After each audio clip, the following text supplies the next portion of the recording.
Ceci est un livre audio autogénéré par Google. Les références paginées au texte Valérian renvoient pour les cahiers à l'édition en facsimilé T. IA 29, Paris, CNRS 1957 à 1962, noté, CIA 29 suivi du numéro de la page. Pour les œuvres à l'édition procurée par Jean Itier dans la bibliothèque de la Pléiade, Paris, 1992, noté, IU2 suivi du numéro de la page, et pour la correspondance à lettres à quelques-uns, Paris 1957, édition.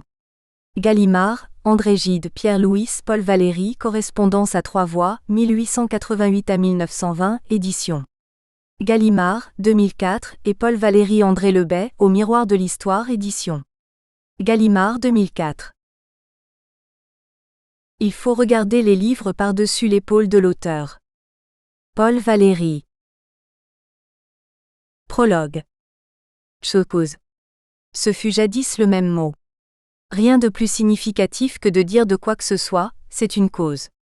Chose humaine, I 346. Tête-à-tête rassemble mes journaux valérians.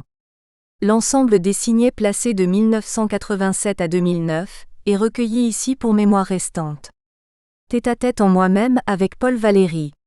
Et tête-à-tête comme ce dépôt de mon âme valérienne. C'est que je me suis jadis jeté dans l'œuvre Valéry, et j'ai aussitôt vibré à tout ce qu'elle prononce. Et c'est toute l'unité multiple de ce que je lisais, qui a ensuite tiré à moi la nécessité d'essayer de mêler Valéry à ce que je pense, et d'emmêler ce que je pense à ce que je crois qu'il pense. Tête-à-tête représente donc l'histoire de ma passion valérienne. L'histoire, déécrite d'une expérience continuée. Avec ses fidélités, ses harmonies, ses froissements et grincements, les intensités et les angles de ses mouvements, les jeux et plaisirs de s'y accorder, l'inverse aussi, m'y confrontant à tel moment ici ou là, avec mes variétés existentielles et leur durée et couleurs pensantes. Quelquefois j'ai cherché un but. J'ai alors trouvé et gouverné un propos. D'autres fois j'ai plutôt voulu et visé l'hésitation. Il m'est arrivé de rester auprès d'un texte, notant ce que devient ce que je croyais savoir, ou comment varie ce que je sais, ou encore ce qui se cache sous ce qui se montre. Souvent j'ai été en attente de surprise. L'une ou l'autre fois j'ai cru réussir une prise. Mais j'ai toujours su qu'elle sera incomplète. Bien sûr. De toute façon. Et malgré la justesse. Et quels que soient les détours. C'est ainsi d'ailleurs qu'il a fallu que je connaisse et admette qu'il faut beaucoup de temps à une pensée pour se rendre intéressante. 1987. Café au café. Avec les dernières cigarettes de ma conscience de Zéno. Je me sens semi-liquide noir. Je me sens délabré. Il me faudrait un poil ou une nuit ou un truc. Car j'en ai assez de vivre dans ma tête sans prouver son existence. Et puis moi se creuse pour pas grand-chose. D'où crise du pouvoir, crise de ma représentation. Donc. Frappé comme 4 coups de théâtre réel. Inaugurant la révolution. Me propose entre autres choses. De me retremper le caractère. Je songe à apprendre Balthazar Gracian. De me mutiner sans délai contre Chaos, Roulis, Scorpion, débris délébiles. De remordre au vrai travail, P. Valéry, M. Heidegger. D'écrire les premières pages de mon premier livre, dont le sujet-objet serait « Que comprendre d'eux ? Où est ma place pour leur intelligence ?» De vivre, d'aimer, autrement. Amour, aimer, c'est imiter. Page V. Bref. Me mettre mon centre du côté de mes différences, et renier les ressemblances. Faire et penser faire comme teste Valéry. C'est-à-dire subtilement, me courber logiquement. Disons mon tiercé dans l'ordre. Disons au moment du départ les noms et les qualités de mes archives favoris. P. Valéry, l'ultra-pensant le plus excitant. Monsieur Heidegger, l'ultra-méditant le plus enveloppant. Akogève, l'ultra-raisonnant le plus développant. 3 styles très différents. Tout ce qui est dans l'un n'est pas dans les autres. Et même s'ils ne sont pas partis ensemble en moi, mais chacun un peu à son heure et pour soi, ils devront à présent tourner ensemble sur le psychodrome de mes travaux et jours. Car ces 3 sont, je crois, mes germes de prédilection, mes chemins, mon désir, et donc aussi mes principales hypothèses de réflexion S et de composition S. Ici et maintenant et partout, Valérie a une densité carrément critique. C'est une très belle unité de puissance ouverte, qui est conséquence d'une tête à noyau infracassable. Œuvre ou cahier ou correspondance, je peux l'ouvrir n'importe où et m'appliquer à n'importe quoi. Rien de vide, de réduit au silence. Rien de mort. Quelquefois peut-être, dans l'espacement d'une ponctuation dilatoire. Mais encore. Car tout Valérie mérite un destin critique. Un passage glorieux par ligne définie.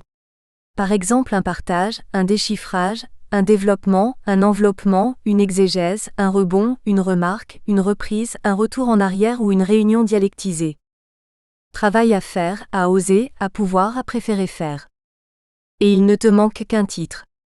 Par exemple classique, Paul Valéry revisité. Commentaires et variations. Ou énigmatique, le livre perdu de Paul Valéry. Les fonds du livre. Voire indirect, l'esprit de l'esprit. Quelqu'un parle ?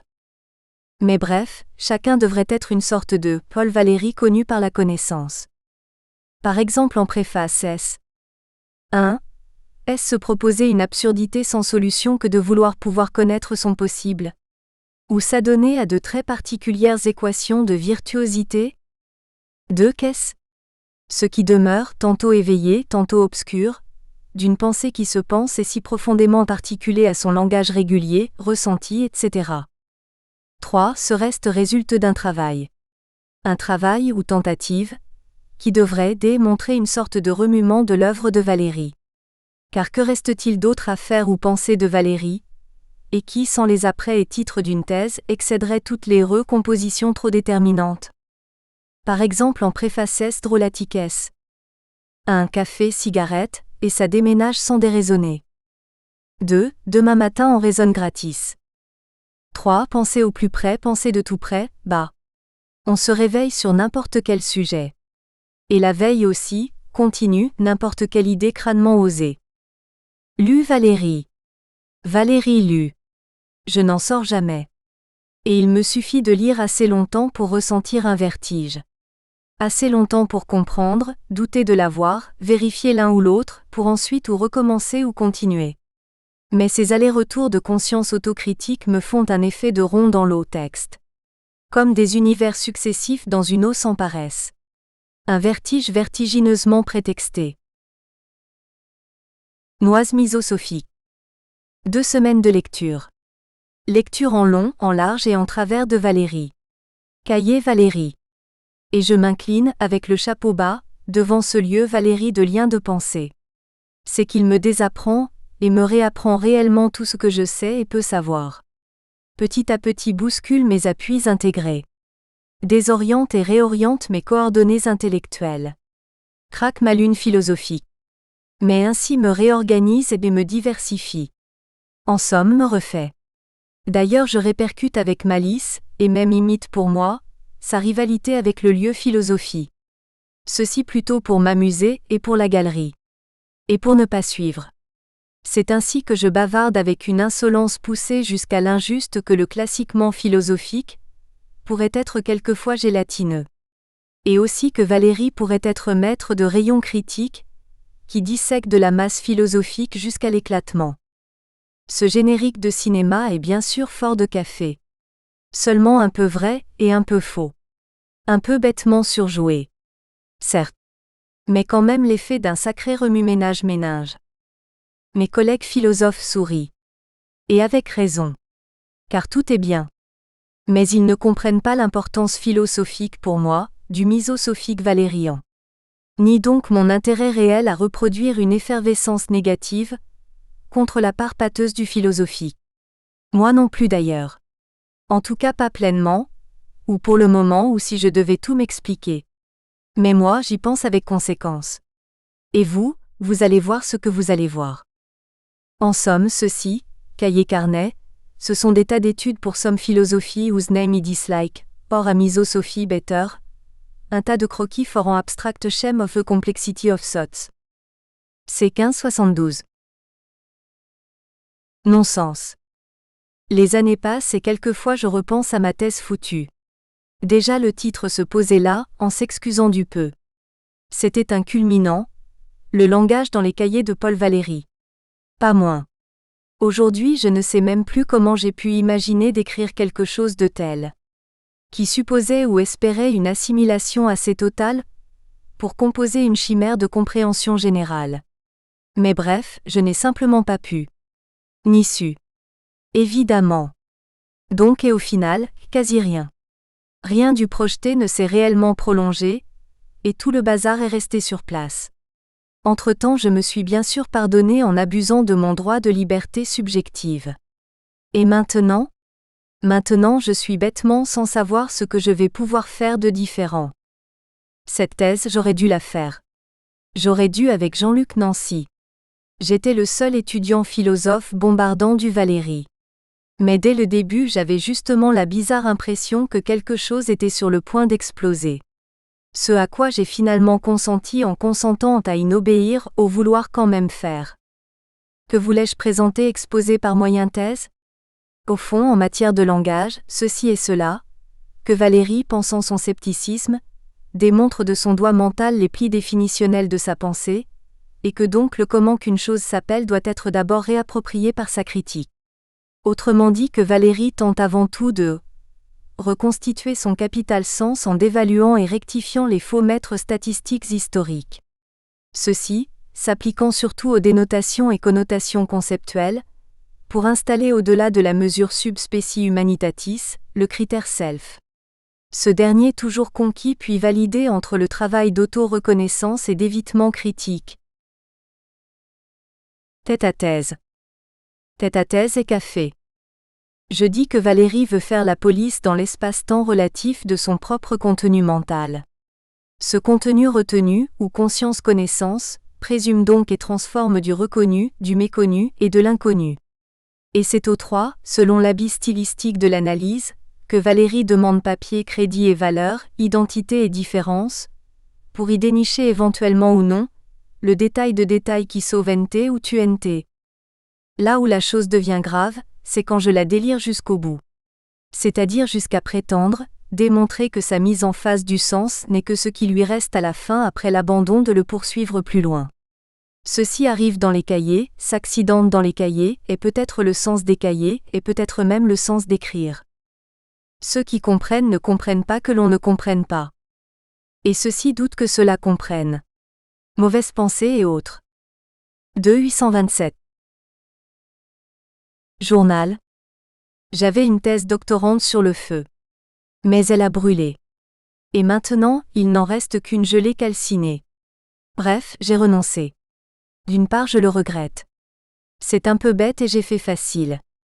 Mais d'autre part, je sais, ayant su m'en convaincre que je ne veux pas ni ne peux vraiment comme je voudrais, travailler, écrire, produire sur une partie partiale de l'œuvre Valéry. Une raison pour ma raison. Valéry Caillé ne refait jamais un problème, ou quoi que ce soit de repenser, sans enfoncer ici ou là un coin de clairs-obscurs. Exemple analogique, son emploi des etc. Dynamiquement, cette mentalité s'explique parce qu'elle circule par variation. C'est-à-dire par frottement interrelationnel, pour en générer de nouvelles. En un sens, c'est une stratégie généralisée du transfert, de la translation, de la traduction des significations. D'où explosion et implosion de du sens. Le plus intéressant pour moi. Comme une sorte de peinture mentale léonardienne.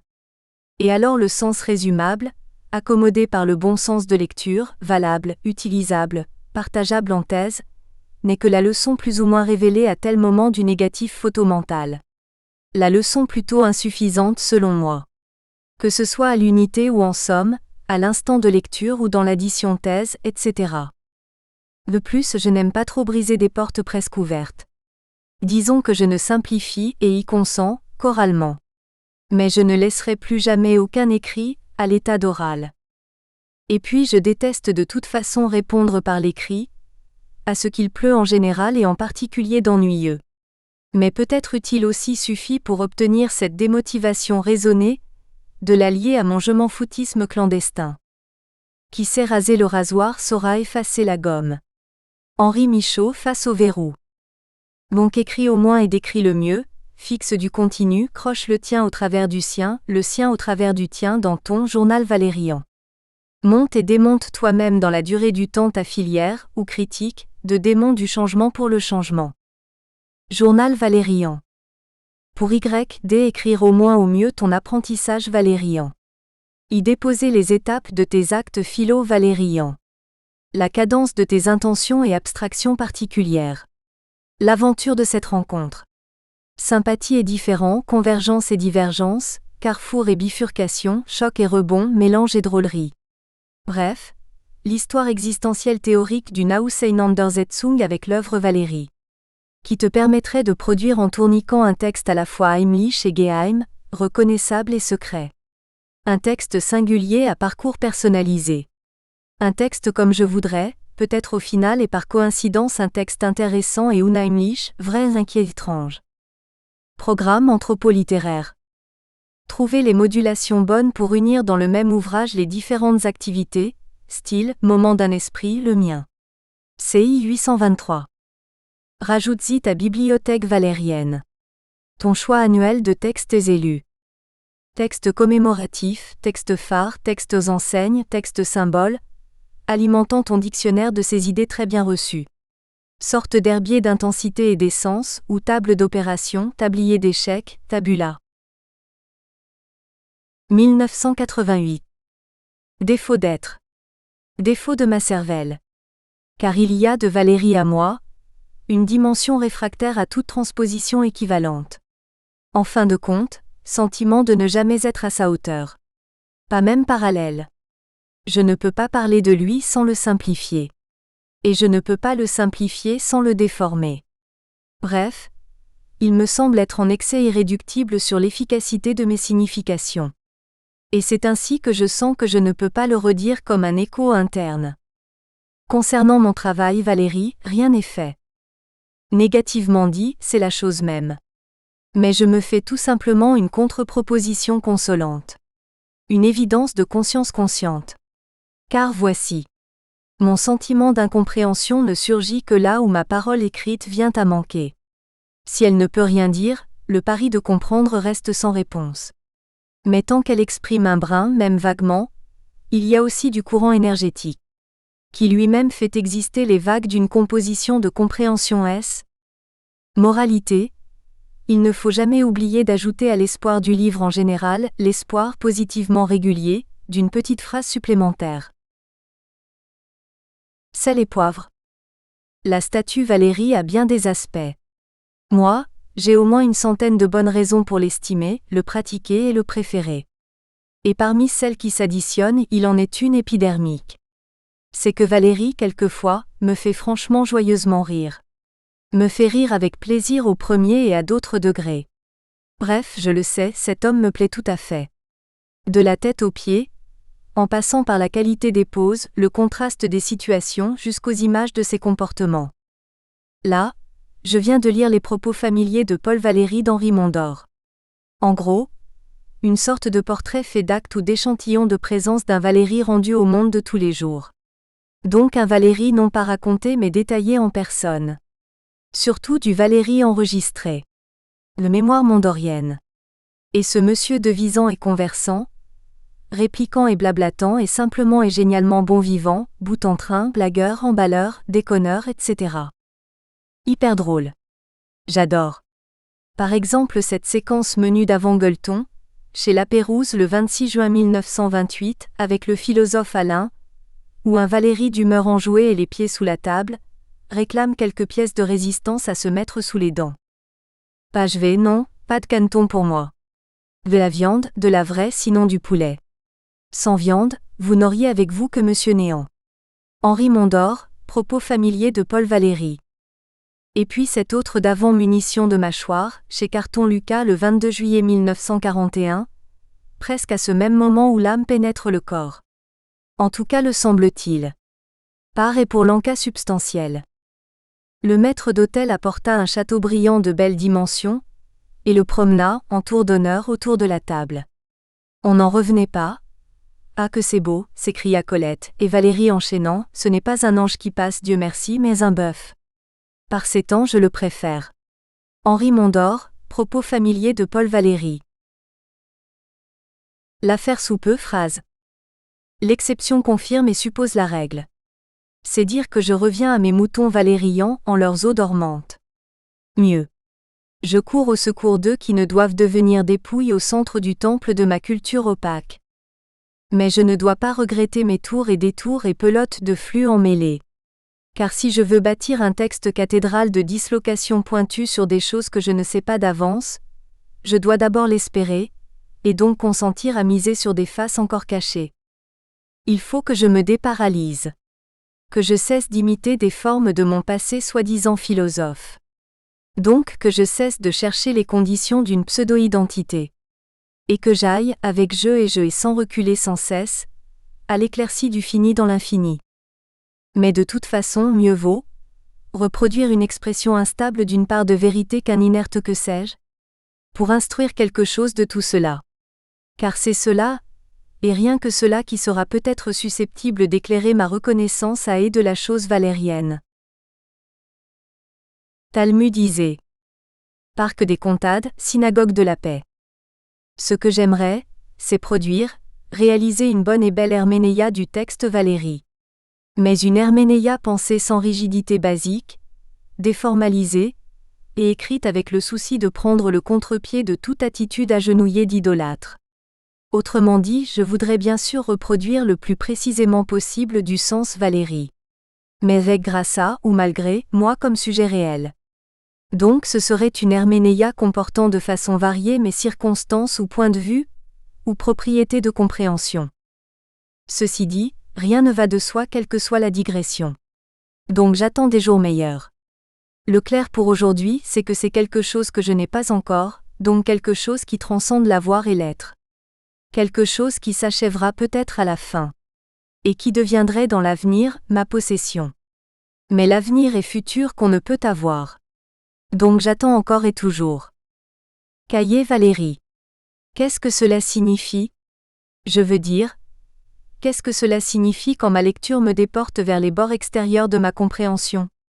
Me faisant alors passer derrière la neutralité des significations, et me déplaçant et replaçant au creux d'obscurité de son essayer de penser ? De trois choses l'une au moins. Soit je pense comme une catastrophe, ce qui est mon tropisme ordinaire.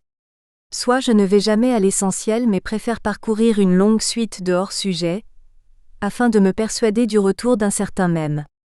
Soit, et c'est sans doute la synthèse, je cherche à me délivrer du sens qui soit trop représentatif du sens lui-même ? C'est brave et grave. Mais quand même ce que je veux et crois comprendre, je l'entre-exprime ainsi au mieux. De fait, et d'ici je me dis que je voudrais talmudiser les cahiers de l'œuvre Valérie. S'exprimer, est-ce seulement manifester une pensée par un signe ? Schéma suggéré par les écrits. Paroles défigurées, paroles gelées où le langage se mue déjà en document et en vestige. La parole vivante lutte contre ce virement de la pensée en vestige. Elle lutte avec la lettre qui apparaît quand il n'y a personne pour écouter. Emmanuel Lévinas, hors sujet. Midrash supplémentaire. Talmudisé, les cahiers Valérie. Disons d'abord que c'était simplement ma façon de parler d'avant-hier, et que je ne le prétendrai jamais face à un véritable acide talmudologue. Donc je peux bien le dire et l'écrire, mais je ne l'entends que par ouï-dire. De fait comme l'équivalent d'une méta-interprétation de texte. Une sorte de procédure interprétative opérée en joignant et disjoignant du sens, sans jamais parvenir à le rejoindre. Bref, une méta-interprétation talmudisante, surabondante par piété interrogative et se recréant à chaque fois, en différant à chaque fois, en entretien infini. Ce qui répondrait herméneutiquement assez bien aux cahiers, correspondrait d'ailleurs assez parfaitement aux cahiers eux-mêmes. Je pourrais en effet entredire qu'ils sont tels quels, une méta-auto-interprétation de Valérie lui-même s'y opérant par piété interrogative et s'y recréant à chaque fois, en différant à chaque fois, en entretien infini. Les cahiers, ou le Talmud de lui-même. Pourquoi pas ? Les cahiers qu'il appelle, lui par hélénotropisme, son travail Pénélope. Autodiscussion infinie. Tabula Emea et Tentation Homme, c. I. 229. Mon travail est de Pénélope, ce travail sur ses cahiers. Comme l'aiguille pique et repique dans les deux sens la surface tramée, ainsi l'esprit pique et reparaît et trace et joint de son brin le monde qui est surface, le canevas de catégorie. Il y forme des dessins et des commencements de dessins. Broderie. C12 606. Contour philosophique. Variation valérioïde. Comme il faut toujours se justifier à ses propres yeux, je me justifie quelquefois en me forgeant une certaine définition de la philosophie. Eh bien, j'estime philosophe tout homme de quelque degré de culture qu'il soit, qui essaie de temps à autre de se donner une vue d'ensemble, une vision ordonnée de tout ce qu'il sait, et surtout de ce qu'il sait par expérience directe, intérieure ou extérieure. Entretien avec Frédéric Lefebvre, très au-dessus d'une pensée secrète, page 79. L'homme pas bête? Il faut être moins bête que bête pour prendre conscience qu'on ne sait pas grand-chose ou si peu, quelque chose et d'autre, sûrement pas tout. C'est dire seulement qu'il est humain d'être l'homme pas bête. Car la conscience d'ignorer est bel et bien contenue dans la cervelle de la bête humaine. La philosophie d'ailleurs n'est au fond que la contrepartie pensante à l'humaine inconnaissance. Émanée de l'homme pas bête, elle se fonde sur sa conscience d'ignorer et se nomme en fonction de son désir de chercher, philosophia. Le philosophe. Le philosophe ne croit pas en ce qui est avancé par les autres. Car le philosophe a sa boussole qui l'oriente de toute manière. S'il veut, il trouve la pluralité. Il sait que des sens se sont creusés seuls, et il connaît l'instabilité des formes et des fonds. Il sait qu'il y a beaucoup de causes et de conséquences, et il le dit pour casser ou affirmer la nécessité. Souvent il distingue des raccords et désaccords qui n'ont pas été faits. Quelquefois il suit une piste à part ou pense pour dire un obstacle, une chose manquée, l'impénétrabilité même. Le philosophe ne demande pas à être cru sur parole. Ainsi que le voudraient bêtement les personnes promptes à préjuger, ou la charmante naïveté. Lui, sait et insinue qu'il n'a pas l'air transparent et qu'il s'exprime au voisinage de l'erreur. S'il frôle le possible et l'impossible, c'est parce que l'ennui des idées faibles l'a choisi, et qu'il ne se satisfait pas des choses étalées par hasard. D'où, sa rigueur et souplesse en manière de penser ce qui est. Et la critique comme règle du jeu. Le philosophe ne rigole pas des idées reçues. Car le philosophe ricoche sur les platitudes et les surfaces. S'il ne se tait pas et prolonge sa sincérité, il sait déréaliser ces réels de tout le monde, les effriter en brins immobiles. Et quelquefois, dans un moment d'humeur, les renvoyer à l'ahurissement général, aux idées et vestiges du temps. Et il a raison. Raison de faire sa mise au point, d'éviter des faussetés et d'abolir ses frissons d'apparence. Raison surtout d'être lui-même, arrondissant l'idée idéale, une difficulté pour la bêtise vide. Le philosophe ne cède pas aux idées toutes faites. C'est qu'il s'étonne et examine les idées trop bien sues. Bien sûr, puisqu'il ne veut ni connaître à reculons, ni retrouver sans réfléchir. Alors quoi? Les idées toutes faites? Parfois ce ne sont que traductions mot à mot représentant la chose de la chose. Les parallèles d'évidence, sans conséquence. Des fois ce sont proclamations fumeuses venues du fond du convenu. Des arbitraires, des embrouillements, des âneries. Idées toutes faites bêtes, que le philosophe a raison de défaire et éclipser, afin qu'elles ne résonnent et se fassent entendre. Un sot à chaque mot paraît hébété. Héraclite. Les philosophes. Les philosophes tiennent compte de ce que les hommes ne savent pas. C'est ainsi qu'ils s'exposent et s'opposent, employant les moyens du complexe conscient de l'ignorance. L'ignorance ordinaire de la plupart, celle aussi des pseudo-savoirs ou croyances ou histoires. Philosopher peut avoir une infinité de conséquences. Il arrive que les philosophes soient les critiques les plus impitoyables de toute forme finie de croyance ou sagesse. Certains trouvent d'ailleurs leur raison dans cette passion du dynamitage. Car c'est une passion philosophe, que celle de casser ou exploser par hasard ou non des têtes qui tournent en rond. Les philosophes constatent l'inaccomplissement de tous les savoirs d'humains. C'est qu'ils s'interrogent quant à l'essentiel en ceci ou cela, ou en général. Dieu, idée, étoile, nombre, hasard, rien n'explique ni ne comprend tout. Le savoir ment. Il faut encore chercher, au moins essayer, disent-ils. Et c'est aussitôt dire faire le premier pas de première philosophie. Les philosophes ont inventé l'attitude de déception confiante. Car s'ils nous indiquent ou démontrent l'insuffisance insignifiante des significations, c'est pour nous faire prendre conscience que croire savoir est le plus sûr moyen d'ignorer. Les philosophes reconnaissent d'emblée qu'il y a l'ignorance. Car cette inquiétude est leur première et dernière raison d'être, et de chercher. L'ignorance regardée en face, l'ignorance affrontée, est l'acte d'orgueil d'humanité le plus intense des philosophes. Leurs moyens d'éveil et de recul, d'excitation, leurs conditions, leur avantage conscient. Les philosophes, surnom majuscule de quelques bêtes parlantes pensantes. Bêtes philosophes, dites de taille à réfléchir profondément. Et identifiées comme essentiellement telles, parmi, malgré ou aux dépens d'autres, jugées moins ruminantes. Les meilleures ou plus étonnantes pourraient faire croire qu'on est capable de tout comprendre. Mais c'est peut-être juste l'inverse. Pour boucler là-dessus, j'ajoute qu'on ne peut jamais complètement savoir qui est vraiment ou n'est pas philosophe. Les philosophes, ils sondent et ont la souffrance de ce qui ne se sait pas. Les plus scrupuleux en vérité cherchent à connaître l'arrière-fond qui les trouble pour découvrir des ordres d'idées qu'ils n'ont pas, ou pas encore. Mais c'est pouvoir cerner les indéfinis de l'inconnu, qui serait leur fort. L'inconnu lui-même restant toujours et de toute façon le reste qu'il fut. Les philosophes pensent, se préoccupent comme ils peuvent, des questions infinies que se pose la pensée humaine.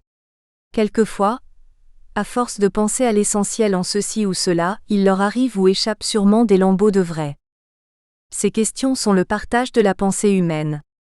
Au fond, ce sont les questions les plus générales universelles que les hommes puissent se poser. Et qui provoquent et développent chez quelques rares, devenus ou devenant philosophes par obstination, le complexe conscient de l'ignorance. Les philosophes vont moins parcimonieusement que les non-philosophes au secours des questions humaines. D'abord parce que ce sont les questions objets de leur passe-temps.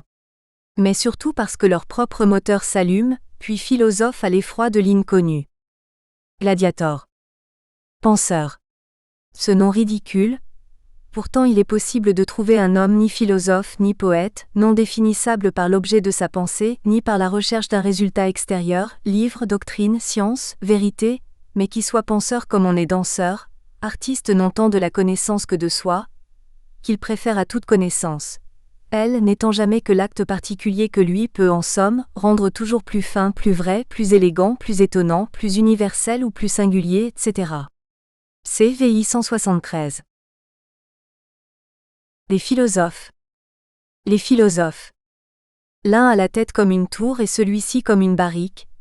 On entend les pois chiches sonner dedans. Kant, d'après ses portraits, semble un herboriste. Nietzsche, un chef d'orchestre danubien furibond. Socrate est le sage d'un café de province. Descartes a quelque chose d'un chef de bataillon d'armes spéciales. Je n'ai jamais vu Spinoza. CV 657. Les philosophes. Il y a de tout même si tout n'est pas dit. Il y a des érudits avec des bosses et des jugements sévères. Il y a des astronomes d'eux-mêmes entrant en orbite. Il y a des entêtés qui avancent au fur et à mesure, des souleveurs de souches et des fureteurs.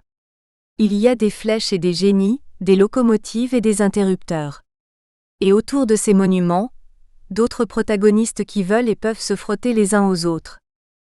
Les philosophes. Il y a de tout même si cela ne se dit pas. Il y a des champions rapides et des champions lents. Certains des rapides ont la vérité anguleuse, et un air génial vertical. Parmi les rallongeurs, il y a des décortiqueurs et des bienfaiteurs de petits riens.